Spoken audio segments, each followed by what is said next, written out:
The glass slipper shattered against the stone floor, its fragments glinting like broken dreams in the moonlight. But what you're about to discover about Cinderella's true story will make you question everything you thought you knew about fairy tales. Behind the magic and romance lies a tale so dark, so twisted, that Disney would never dare tell it. The real Cinderella didn't just lose a shoe that night. She lost her soul. Most people think they know Cinderella's story. A kind girl, cruel stepfamily, magical transformation, glass slipper, happily ever after.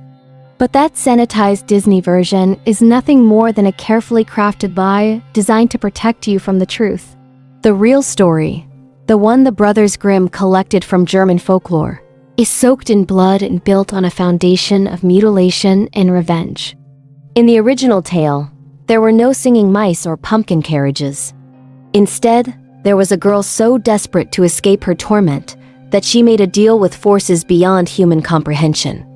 When the prince announced his ball, Cinderella's stepsisters didn't just try on the golden slipper, they butchered their own feet to make it fit. The eldest sister took a knife and sliced off her big toe, the blood pooling in the golden shoe as she gritted her teeth through the agony. "When you are queen," her mother whispered, "you won't need to walk anymore." The prince, either blind or willfully ignorant, helped her onto his horse. But the birds that had been watching from the trees began to sing a warning song. Turn and peep, there's blood within the shoe." The shoe is too small for her, the true bride waits for you. Only then did the prince notice the crimson trail dripping from the stirrup. He returned the mutilated girl and demanded to see the other sister. Without hesitation, the second stepsister grabbed the same bloody knife and carved off her heel. Again, the prince was fooled by the fit of the gore-filled slipper. Again, the birds sang their haunting warning. This wasn't a story about finding true love. It was about the lengths people will go to when desperation consumes them. The stepsisters' willingness to destroy their own bodies reveals something far more disturbing than simple vanity. They understood that in their world, a woman's worth was measured not by her character or intelligence, but by her ability to fit into the role others had designed for her, no matter how much it hurt. When Cinderella finally appeared and the slipper fit perfectly, you might think the violence was over. You'd be wrong. The Brothers Grimm weren't finished painting their portrait of revenge. During Cinderella's wedding procession, those same birds that had warned the prince descended upon the stepsisters like harbingers of divine retribution. They didn't just attack, they systematically destroyed. First, they pecked out the right eye of each stepsister. As the wedding party passed by on their return, the birds completed their work, taking the left eyes as well. The stepsisters would spend the rest of their lives in complete darkness, stumbling through a world they could no longer see, their faces forever marked by the price of their cruelty. But here's what's truly chilling about this ending. Cinderella watched it happen.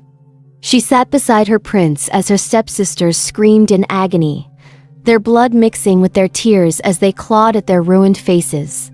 And according to the tale, she felt no horror, no pity, no human compassion. The girl who had once been gentle and kind had been transformed into something else entirely, something that could witness mutilation and call it justice. This wasn't the magic of a fairy godmother at work. This was the magic of a young woman who had been broken so completely that revenge had become her salvation. The birds weren't random forest creatures. They were extensions of Cinderella's will, carrying out the vengeance she was too pure to voice but too damaged to resist. Consider what this means. A girl so traumatized by abuse that she could orchestrate the permanent disfigurement of her tormentors and feel nothing but satisfaction. The real horror of Cinderella isn't in the blood or the violence. It's in the realization that the heroine of our beloved fairy tale had become a monster in beautiful clothing. The golden slipper wasn't just a perfect fit for her foot. It was a perfect fit for the darkness that had grown in her heart, shaped by years of cruelty into something that matched the violence of her world. What makes this blood-soaked origin even more disturbing is how it reflects the true nature of the world Cinderella inhabited. This wasn't a magical kingdom where good triumphed over evil. This was a brutal medieval society where survival meant embracing the very cruelty that had shaped you. The stepmother's coaching of her daughters reveals the systematic nature of this violence. She didn't hesitate to encourage mutilation because she understood the rules of their world. A woman's body was currency, and pain was simply the cost of doing business. "Cut off whatever doesn't fit," she instructed, as casually as if she were giving directions to the market. But the most chilling aspect of the original tale isn't the physical violence. It's the psychological transformation that made it possible. Cinderella's years of abuse had rewired her understanding of justice. She had learned that kindness was weakness, that mercy was foolishness, and that the only way to ensure your safety was to eliminate those who threatened you. When the birds destroyed her stepsister's eyes, they weren't acting on some cosmic sense of fairness. They were responding to Cinderella's deepest, darkest desires, the ones she couldn't admit even to herself. The magic in this story isn't benevolent. It's a manifestation of trauma so severe that it literally reshaped reality around her pain. This is why the Disney version had to be sanitized. The real Cinderella isn't a role model for young girls. She's a cautionary tale about how victims can become perpetrators, how survival can require sacrificing your humanity, and how happily ever after sometimes means learning to live with the monster you've become. The blood in that golden slipper wasn't just from her stepsister's mutilated feet. It was from Cinderella's own soul, which had been slowly bleeding out during all those years of abuse, leaving behind something beautiful on the surface but hollow and cold beneath. The real question isn't whether Cinderella got her happy ending, it's whether she was still human enough to deserve one. The fairy godmother didn't appear out of kindness. She appeared because Cinderella's desperation had reached a level that could literally tear holes in reality. When Disney gave us the cheerful, grandmotherly figure with her bibbidi-bobbidi-boo, they erased something far more sinister: the true nature of magical contracts and the price that must always be paid. In the original folklore, magical assistance never comes free. Spirits, witches, and otherworldly beings don't help mortals out of the goodness of their hearts. They help because they want something in return. And what they want is always more valuable than what they give. When Cinderella knelt by her mother's grave, weeping tears of blood from years of abuse, something ancient and hungry answered her call. The entity that appeared didn't look like a kindly grandmother. It manifested as something that reflected Cinderella's own fractured psyche. Beautiful on the surface, but with eyes that held the darkness of eternity. "I can give you everything you desire," it whispered, "but magic always demands payment. Are you prepared to pay the price?" Cinderella, broken and desperate, agreed without asking what that price would be. This is how magical contracts work in the real world of folklore. The victim is always too desperate to negotiate, too damaged to think clearly about consequences. The entity fed on her desperation like a parasite feeds on its host, growing stronger with every tear she shed. The transformation wasn't just physical. As the rags became silk and her dirty skin became porcelain smooth, something essential was being extracted from her soul. Her capacity for genuine emotion, her ability to form authentic connections, her very humanity. These were being slowly drained away to fuel the magic. The beautiful gown and glass slippers weren't gifts. They were a prison made of her own stolen essence. The midnight deadline wasn't arbitrary either. It represented the limited time she could maintain, this artificial persona before the magic consumed what remained of her true self. Each second that passed brought her closer to becoming nothing more than a beautiful shell, animated by otherworldly forces but empty of anything recognizably human. Part R, 350 words. The most telling aspect of the fairy godmother's magic was its temporary nature. Real love, real transformation, real healing. These things are permanent. They grow stronger over time, not weaker. But the fairy godmother's gift had an expiration date, which reveals its true nature. It wasn't meant to save Cinderella, but to trap her. Think about what actually happened at that ball. Cinderella didn't win the prince's love through her personality, her intelligence, or her character. She won it through magical deception, an artificial beauty that masked her true, traumatized self. The prince fell in love with a lie, and Cinderella fell in love with being loved for being someone else entirely. This created a psychological dependency more powerful than any drug. For one night, Cinderella experienced what it felt like to be desired, admired, and treated with respect. But it wasn't really her receiving this treatment. It was the magical construct the entity had created using her soul as raw material. When midnight struck and the magic began to fade, Cinderella was left with a horrifying realization. Her true self would never be enough. The glass slipper wasn't left behind by accident.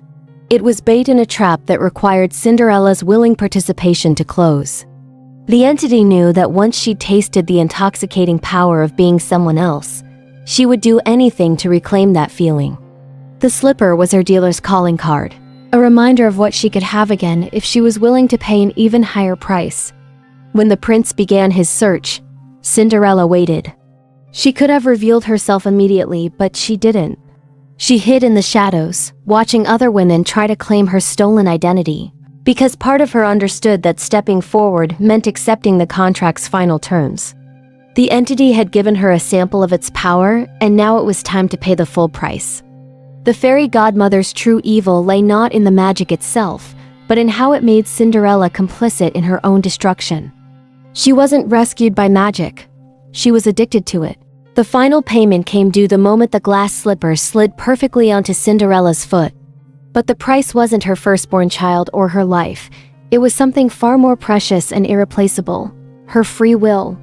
From that moment forward, every choice she made would be guided by the entity's influence, every emotion carefully calibrated to serve its purposes. The prince saw what the magic wanted him to see: a perfect bride who would never challenge him, never disagree with him, never be anything other than exactly what he needed her to be. Cinderella had become a beautiful automaton, programmed to fulfill the role of the ideal wife. Her stepfamily's abuse had broken her spirit, but the fairy godmother's magic had stolen what remained of her soul. This explains why Cinderella felt no horror when the birds attacked her stepsisters. She was no longer capable of genuine emotional responses, only the responses that served the entity's agenda. Revenge satisfied the creature that now controlled her. So revenge felt like justice to Cinderella. Compassion would have weakened its hold. So compassion became impossible for her to feel. The most disturbing aspect of this magical contract is how it perpetuated the very abuse it claimed to resolve. Cinderella's stepfamily had treated her as an object, denying her agency and humanity. The fairy godmother simply transferred ownership of that object from them to itself, using the prince as an unwitting intermediary. Cinderella went from being a slave in her stepmother's house to being a puppet in the entity's cosmic game. The real horror is that Cinderella probably never realized what had been done to her. The magical influence would have felt like her own thoughts, her own desires, her own choices. She would have believed she was finally happy, finally free, never understanding that her freedom had been the very thing sacrificed to create that illusion of happiness. The fairy godmother's greatest trick wasn't the transformation of pumpkins into carriages or mice into horses. It was convincing a broken girl that selling her soul was the same thing as saving it. And in a world that valued women only for their beauty and compliance, perhaps it was. Let's talk about the prince, because his behavior throughout this story reveals something deeply unsettling about the man Cinderella supposedly lived happily ever after with. This isn't a romantic hero, this is a character study in obsessive behavior, foot fetishism, and the kind of psychological dysfunction that would make modern psychiatrists reach for their prescription pads. First, consider the fundamental absurdity of his quest. He spent an entire evening with Cinderella, presumably talking, dancing, and connecting on some level, yet he couldn't recognize her face. He claimed to be desperately in love, but apparently he never looked above her ankles. What kind of love is based solely on the shape of someone's foot? This isn't romance. It's a pathological fixation. The prince's obsession with the glass slipper reveals a disturbing psychological profile. He wasn't searching for the woman he fell in love with. He was searching for the foot that had aroused him. Every house he visited, every woman he forced to try on the slipper, was part of an elaborate fantasy where he could relive that moment of contact between glass and flesh. The slipper wasn't a clue. It was a fetish object. Think about the power dynamics at play here. The prince could have simply announced that he was looking for the woman from the ball and asked her to come forward. Instead, he chose a method that required every eligible woman in the kingdom to submit to his intimate inspection. He created a scenario where he could legally touch and examine the feet of hundreds of women, all under the guise of finding his true love. This behavior pattern suggests something far darker than romantic devotion. The prince was using his royal authority to satisfy his sexual compulsions, and society not only allowed it but celebrated it as a quest for love. The women who participated weren't potential brides. They were unwilling participants in his fetishistic ritual. The most chilling aspect of this obsession is how it shaped the relationship with Cinderella. He didn't fall in love with her personality, her kindness, or her inner strength. He fell in love with how her foot felt inside his glass slipper, and everything else about their relationship was built on that foundation of objectification. The prince's inability to recognize Cinderella's face even after spending hours with her suggests something far more disturbing than simple forgetfulness. It indicates a form of psychological blindness that reduces women to collections of body parts rather than complete human beings. He saw her foot, her silhouette, her surface, but never actually saw her. This selective blindness becomes even more troubling when we consider how he was fooled twice by the stepsisters. Despite the blood pooling in the slipper, despite their obvious pain and deception, he was initially satisfied with the fit. This suggests that his obsession was so intense that he was willing to ignore clear signs of mutilation as long as the foot could be forced into his precious glass prison. The prince's behavior also reveals a profound lack of empathy. When he discovered the stepsisters' deception, he felt no horror at their self-inflicted wounds, no concern for their pain, no questions about why they would resort to such extreme measures. He simply discarded them and continued his search, treating the mutilation as nothing more than an inconvenience to his quest. This emotional detachment is characteristic of certain personality disorders, where others are viewed not as individuals with their own feelings and experiences, but as objects to be used or discarded based on their utility. The prince's love for Cinderella follows this same pattern. She was valuable to him only insofar as she fulfilled his specific psychological needs. The royal court's acceptance of this bizarre courtship ritual reveals how normalized this dysfunction had become. No one questioned why the prince couldn't simply describe the woman he claimed to love. No one found it strange that he needed to physically examine every woman's foot to find his supposed soulmate. The entire kingdom participated in what was essentially an elaborate sexual compulsion disguised as a romantic quest.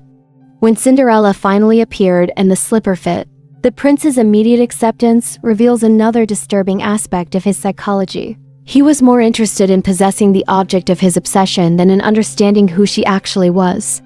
He didn't ask about her background, her family, her dreams, or her experiences. The foot fit, and that was enough. The most horrifying aspect of the prince's obsession becomes clear when we examine what happened after the wedding. This wasn't a man who had found his true love. This was a collector who had finally acquired his most prized possession. Cinderella became a trophy in his cabinet, valued not for her humanity but for her ability to satisfy his psychological compulsions. The prince's behavior suggests he was incapable of seeing women as complete human beings. His fixation on Cinderella's foot was just the most obvious manifestation of a deeper pathology that reduced her to a collection of desirable attributes. Her beauty, her compliance, her tragic backstory. These all became part of the fantasy he had constructed around his glass slipper obsession. This dynamic explains why their happy ending was built on such a foundation of violence and revenge. The prince didn't object to the bird's attack on the stepsisters because he was incapable of empathy. In his mind, they had interfered with his possession of Cinderella, so their punishment was not only justified but necessary. A man capable of healthy relationships would have been horrified by such brutality. The prince saw it as cosmic justice. The glass slipper itself becomes a symbol of how the prince's love was fundamentally constrictive and artificial. Glass is beautiful but fragile, transparent but cold, perfectly formed but lifeless. Cinderella's foot fit the slipper perfectly because she had been shaped by trauma into something as fragile and hollow as the glass itself. The prince didn't love her despite her brokenness. He loved her because of it. In the end, the prince's romantic quest reveals itself as something far more sinister: the systematic hunting and capturing of a woman who had been psychologically prepared by years of abuse to accept his obsessive, objectifying form of love. He didn't rescue Cinderella from her tragic circumstances. He simply transferred her from one form of captivity to another, trading her stepfamily's cruelty for his own pathological need to possess and control. The real tragedy is that in a world that had taught Cinderella she was worthless, years of systematic abuse don't just leave scars on the body, they rewire the brain itself, creating patterns of thought and behavior that can persist long after the trauma ends. Cinderella's psychological transformation wasn't magical. It was the predictable result of a developing mind forced to adapt to an environment of constant cruelty and dehumanization. When children experience prolonged abuse, particularly at the hands of caregivers who should protect them, their brains make devastating adaptations to survive. Cinderella learned to dissociate from her physical body during beatings, to suppress her emotional responses to prevent further punishment, and to fragment her sense of self into pieces that could be hidden away when the pain became too much to bear. This explains why the fairy godmother's transformation felt so natural to her. Cinderella had already been practicing becoming someone else for years. It was her primary survival mechanism. The magical alteration of her appearance simply externalized a psychological process she had been using to endure her daily reality. She was already an expert at hiding her true self behind whatever mask would keep her safe. The ball represented the first time in years that Cinderella experienced positive attention, but her trauma-damaged psyche couldn't process it in a healthy way. Instead of feeling joy or relief, she likely experienced a desperate, addictive hunger for more validation. This wasn't happiness. It was the psychological equivalent of a starving person finally being offered food, only to discover they could never feel truly satisfied again. Her behavior during the evening reveals classic symptoms of complex trauma. She couldn't trust the prince's attention, couldn't believe it was real, couldn't stay present in the moment without part of her mind preparing for the inevitable punishment that would follow. The midnight deadline became a self-fulfilling prophecy. She fled not because she had to, but because her damaged psyche couldn't tolerate prolonged exposure to kindness. The glass slipper left behind wasn't an accident or a romantic gesture. It was a dissociative fragment, a piece of the magical persona she had inhabited, abandoned when the psychological pressure of maintaining that false self became too overwhelming. Cinderella ran because she knew on some unconscious level that she couldn't sustain the illusion of being worthy of love. The prince's search created a psychological trap that perfectly exploited Cinderella's trauma responses. As she watched other women try to claim her identity, she experienced a familiar pattern: hiding, waiting, and preparing to be invisible. But this time, invisibility wasn't protection, it was self-sabotage. Her damaged psyche was more comfortable with the familiar pain of being overlooked than with the terrifying possibility of being truly seen. When she finally revealed herself, Cinderella wasn't choosing love.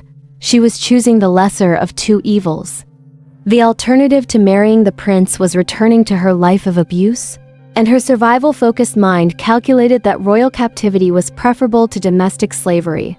This wasn't a fairy tale romance. It was a trauma response disguised as a happy ending. The wedding ceremony itself reveals the depth of her psychological damage. As the birds attacked her stepsisters, Cinderella felt no horror because her capacity for healthy emotional responses had been systematically destroyed. Instead, she felt something she mistook for justice, but was actually the satisfaction of seeing her abusers suffer as she had suffered. This wasn't healing. It was the perpetuation of trauma through revenge.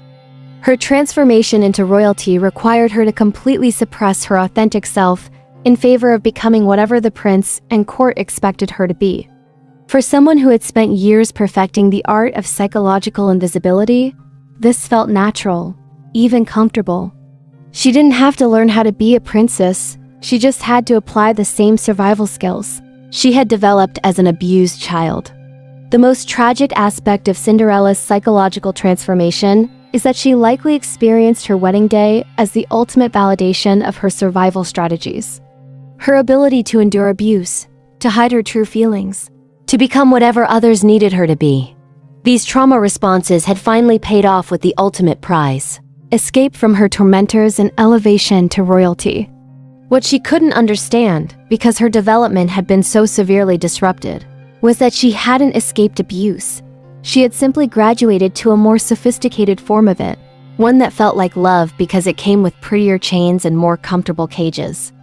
The final phase of Cinderella's psychological transformation occurred after her marriage, when the full implications of her survival strategies became clear. She had spent so many years suppressing her authentic self that she no longer had access to genuine emotions, desires, or needs. The princess who emerged from the wedding ceremony was a masterpiece of adaptive camouflage, perfectly designed to please others, but completely disconnected from her own humanity. This psychological state, known in modern therapy as dissociative identity fragmentation, meant that Cinderella existed as a collection of roles and personas rather than an integrated human being. She was the perfect wife when the prince needed validation, the ideal royal when the court required representation, and the silent victim when circumstances demanded her invisibility. But beneath all these carefully constructed identities, the real Cinderella had simply disappeared. The prince's obsession with her foot becomes even more disturbing in this context. He had unknowingly selected a woman whose psychological makeup made her incapable of genuine intimacy or authentic connection. Her trauma had prepared her to be exactly what he needed: a beautiful object that could perform the role of beloved without ever challenging the fantasy with real human complexity. The bird's violence against her stepsisters served as the final proof of Cinderella's complete psychological transformation. A healthy person would have felt conflicted about such brutal revenge, grateful for justice, but horrified by the cruelty. Cinderella felt only satisfaction, because her moral compass had been so severely damaged by years of abuse that she could no longer distinguish between justice and vengeance. Her happily ever after represents the triumph of survival over healing, adaptation over recovery.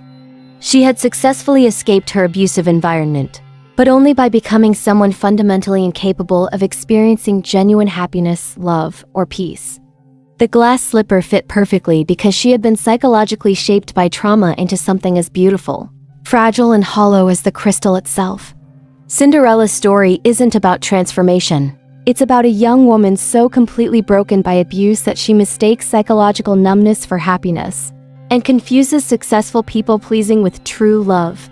Her fairy tale ending is actually a horror story in disguise. The wedding bells had barely stopped ringing when the first servant disappeared. Martha, a young maid who had dared to ask the new princess about her life before the castle, simply vanished during the night. The official explanation was that she had left to care for a sick relative, but the other servants noticed that her belongings remained untouched in her quarters, and her final week's wages sat unclaimed in the steward's office. Within 6 months of Cinderella's arrival, the castle staff had learned a new rule: never ask the princess about her past, never comment on her strangely distant demeanor, and never, under any circumstances, mention the word stepfamily. Those who violated these unspoken commandments found themselves assigned to increasingly dangerous duties: cleaning the highest towers during storms, handling the prince's hunting weapons, working alone in the castle's deepest cellars where accidents happened with disturbing frequency. The prince, meanwhile, had begun displaying behaviors that made even his most loyal guards uncomfortable. His obsession with feet had evolved into something far more comprehensive and disturbing. He commissioned dozens of glass slippers in different sizes and styles, filling an entire chamber with them. Servants reported finding him there in the early morning hours, handling the shoes with an intensity that bordered on worship, whispering to them as if they could respond. Cinderella's role in these developments was subtle but unmistakable. She never directly ordered anyone's punishment or removal, but her presence seemed to trigger a kind of psychological contagion throughout the castle. Staff members found themselves reporting on each other's conversations, competing to demonstrate their loyalty to the royal couple, and gradually adopting the same emotional numbness that characterized their new princess. The transformation wasn't limited to the servants. The prince's advisors noticed changes in his decision-making processes. He became increasingly isolated, relying only on Cinderella's counsel for important matters. But those who observed their private interactions realized that she rarely offered actual advice.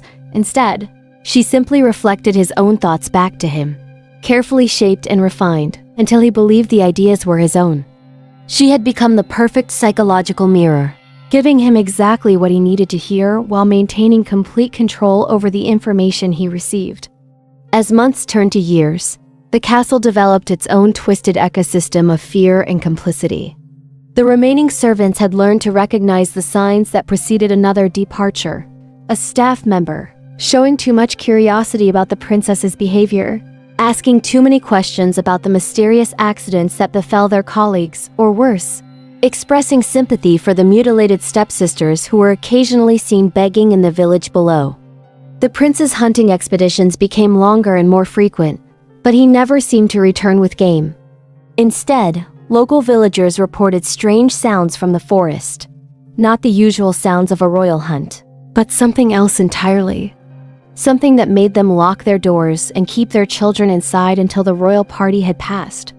The few servants who accompanied these expeditions returned pale and silent, and several requested immediate transfers to distant provinces. Cinderella had begun hosting tea parties for the noble ladies of the court, but these gatherings had taken on an increasingly ritualistic quality. The conversations always centered on the same topics: the importance of obedience in marriage, the beauty of silent suffering, and the divine justice that punished those who stepped outside their proper roles. The ladies who attended these gatherings gradually began displaying the same emotional flatness that characterized their hostess, and their own households began experiencing similar patterns of servant disappearances and mysterious accidents. The most disturbing development was Cinderella's pregnancy. When she announced she was carrying the prince's heir, the entire castle held its collective breath. But something was wrong with this pregnancy. She showed no physical symptoms, no changes in appetite or behavior, no signs of the emotional complexity that typically accompanies expectant motherhood. She simply announced the news with the same detached pleasantness she used to discuss the weather, and the prince accepted it with an enthusiasm that seemed more desperate than joyful. The baby, when it arrived, was perfect in every way that mattered to the royal bloodline: healthy, legitimate, and undeniably the prince's child. But the staff who cared for the infant reported that it rarely cried, rarely demanded attention, and seemed to regard the world around it with the same unsettling detachment that characterized its mother. 10 years after her fairy tale wedding, Princess Cinderella had become the most feared woman in the kingdom, though few dared to speak this fear aloud. Her influence had spread far beyond the castle walls, creating a network of noble families who had learned to mirror her psychological patterns as a survival strategy. The kingdom's upper classes had become a collection of beautiful, empty shells, all performing their roles with the same mechanical perfection that had once saved Cinderella's life. The prince himself had become little more than an extension of his wife's will. His early obsessions had evolved into complete psychological dependency. He could no longer make decisions without her guidance, could no longer feel emotions that hadn't been carefully shaped by her influence. He aged rapidly under the strain of this symbiotic relationship, while she remained strangely untouched by time, as if her emotional numbness had somehow preserved her physical form. Their children, for there had been several over the years, grew up in an environment where love was performance. Emotions were dangerous, and survival required the complete suppression of authentic human responses. They learned to communicate through subtle manipulations and careful observations, developing the same predatory instincts that had allowed their mother to navigate her abusive childhood. The royal nursery became a training ground for future psychological predators.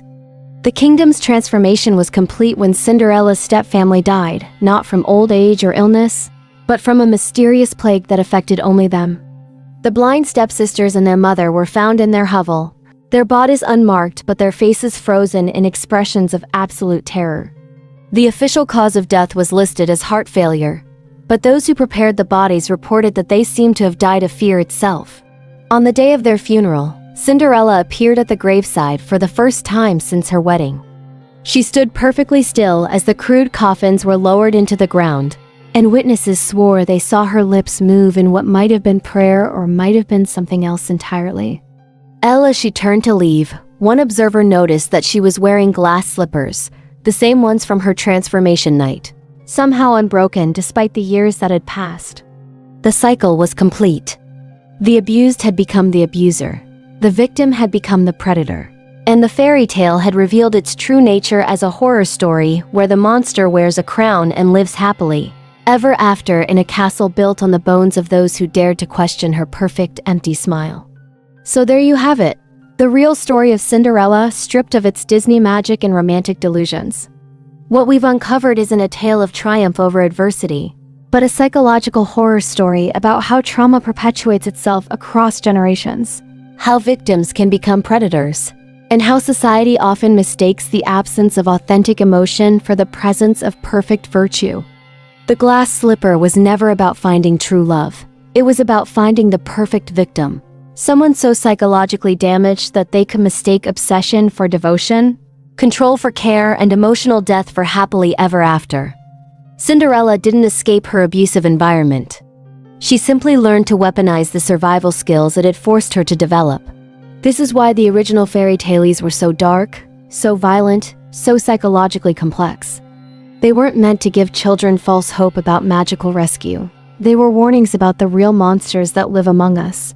The ones who smile beautifully while they destroy everything they touch.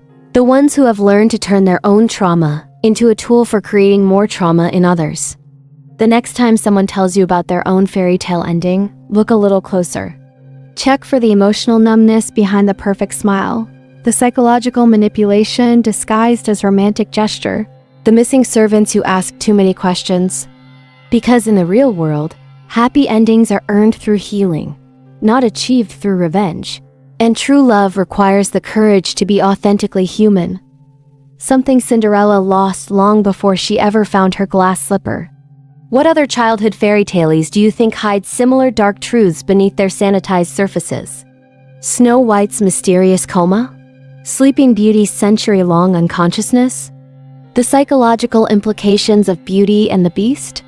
If this deep dive into Cinderella's hidden darkness opened your eyes to the disturbing realities lurking behind our most beloved stories, then you need to subscribe to Sinister Stories right now. We're dedicated to peeling back the pretty facades of fairy tales, myths, and legends to reveal the psychological horrors, cultural warnings, and uncomfortable truths that have been hiding in plain sight for centuries. Hit that subscribe button and ring the notification bell, because next week we're exploring the cannibalistic undertones of Hansel and Gretel.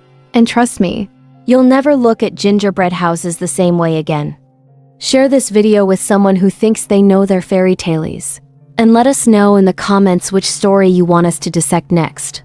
Welcome to Sinister Stories, where happily ever after is just the beginning of the real nightmare.